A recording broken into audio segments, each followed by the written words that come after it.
Hello and welcome back. In my last video, I talked about setting SMART goals, and I gave you 5 tips to actually achieve those goals. One of my goals every year is to live a more planet-friendly lifestyle. And today I'll be discussing 20 habits I've incorporated into my life to help me do that and save money as well. If this sounds like your cup of tea, stay tuned.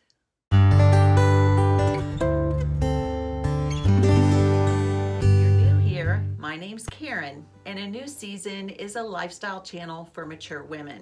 If you're enjoying my content, please like, subscribe, and hit the notification bell so you'll be reminded every time I upload a new video.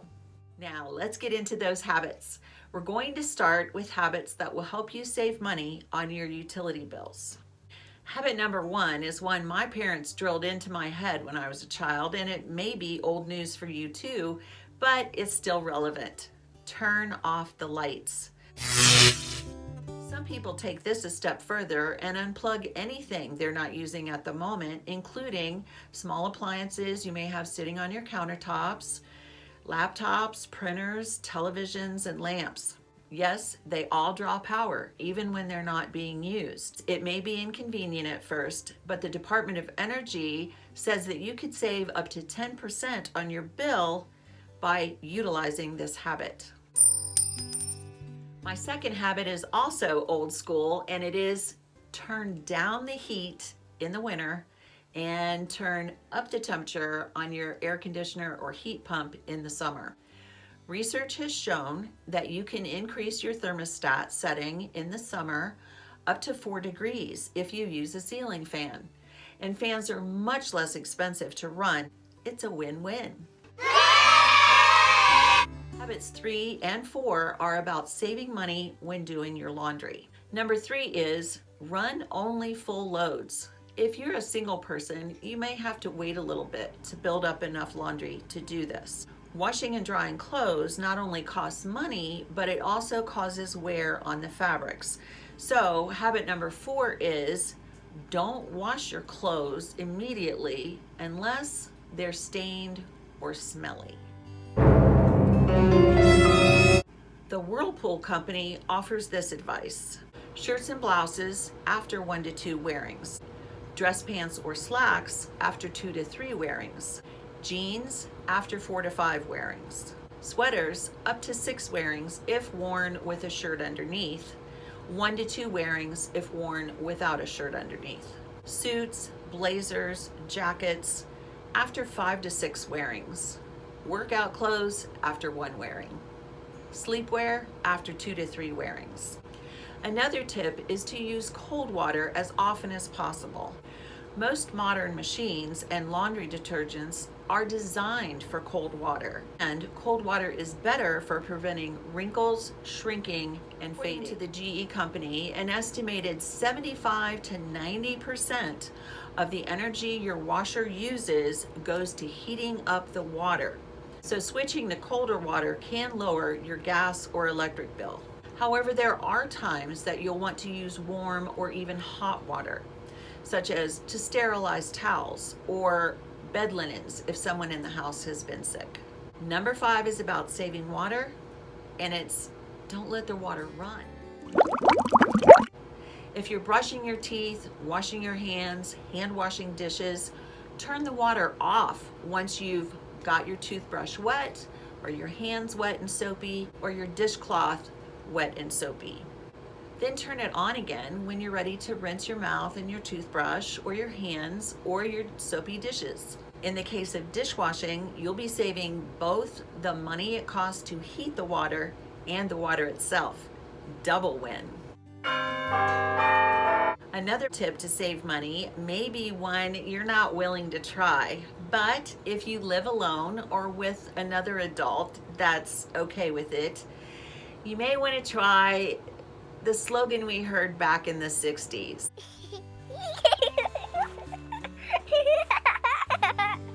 I know this isn't for everyone, so if you feel like this is taking it a little too far, I get it.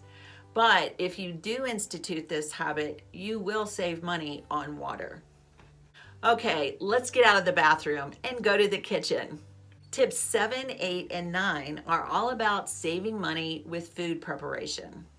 Tip number 7, borrow expensive small appliances if you can.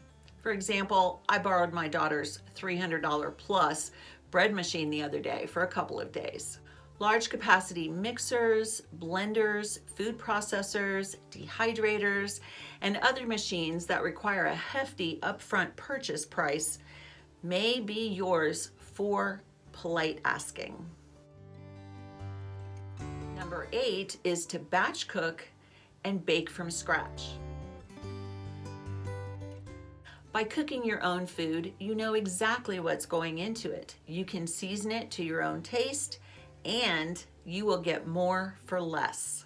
Batch cooking means you heat up your stove or oven once and bake or cook a lot of food at a time instead of over several days, thus minimizing cleanup and energy usage. But where will you put all the food that you're preparing that you can't eat up all at once? Glad you asked. That's tip number 9. Many prepared foods can be frozen without losing texture or taste, and you don't have to go buy a bunch of freezer containers to do it either. Simply save over time the glass jars and bottles you get when you do your grocery shopping. If you make it a conscious habit to purchase food in glass, metal, and cardboard, you can reuse the glass and recycle the metal and the cardboard. Then when you batch cook, say for example, soup, you can ladle the extra servings that you have left over into those jars, leave a little bit of space at the top for expansion, and put those jars in the freezer. To thaw, just take out a jar 2 or 3 days before you're ready to eat it and let it thaw in the refrigerator. Well, we're halfway through, and I'd love to know what you do to live a more planet-friendly and sustainable lifestyle. Leave a comment below and let the community know what you're doing so we can all learn together. Now back to the second half. Tip number 11 is that you can regrow some food in your kitchen. For example, celery and green onions. Just save the bottom of the plant and put it into water and place it on your kitchen windowsill. Then as the plant grows, you can just snip off the top and use that without having to repurchase. Along with regrowing food, you can compost your food scraps.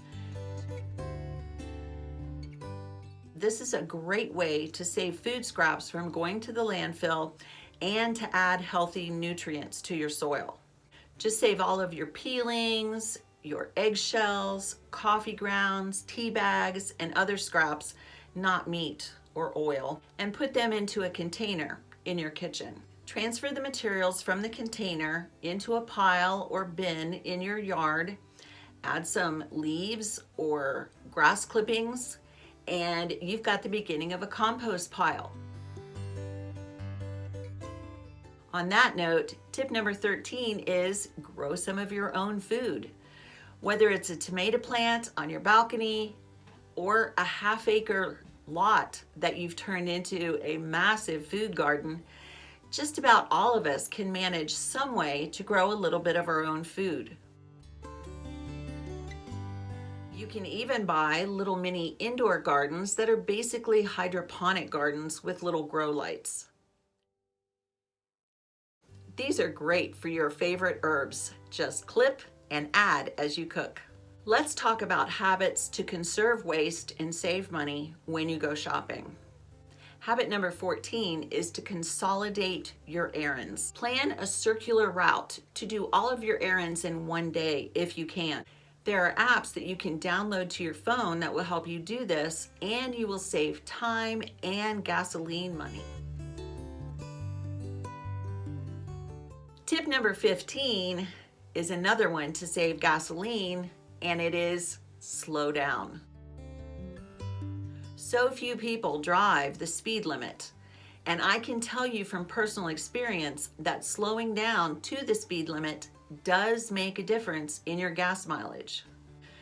Number 16 is take reusable bags for your grocery and shopping purchases. Plastic bags are one of the worst polluters of our waterways, and they're very dangerous to the animals that live there. So it really makes a difference if you don't use them. Number 17 has to do with groceries as well. Buy from bulk bins if you have the option to do so. Buying in bulk can be a real money saver, and most places that sell this way will also let you bring your own containers to put the materials in. You take only the amount you want and you skip the plastic packaging. Tip number 18 also has to do with shopping. Buy secondhand when possible and appropriate. Producing new items takes a tremendous amount of energy, and when you buy secondhand, you're also keeping these items from going into a landfill and giving them new life. You aren't going to want to buy everything this way, of course, but things that can be thoroughly clean and repurposed are perfect. From wood furniture to clothing to household items, it's really fun to find a great bargain and get something that you really need. You will also be supporting small businesses, nonprofit organizations, and your local community by buying this way. Well, we've arrived at our final 2 tips. Tip number 19 is use your library to borrow books instead of buying them.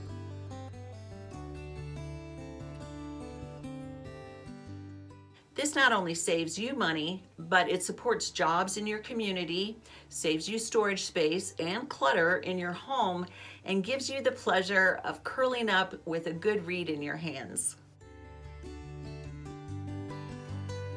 My very last tip is use cloth instead of paper, namely cloth towels instead of paper towels, and handkerchiefs or bandanas instead of Kleenex.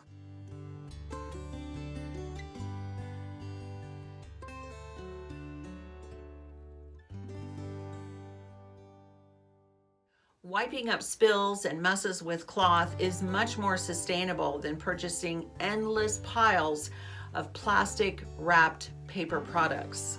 You are going to do laundry anyway, why not just wash and reuse? Every little step we take is an important step. So thank you for being here, and I hope to see you again soon. Don't forget to comment, like, and subscribe. Goodbye.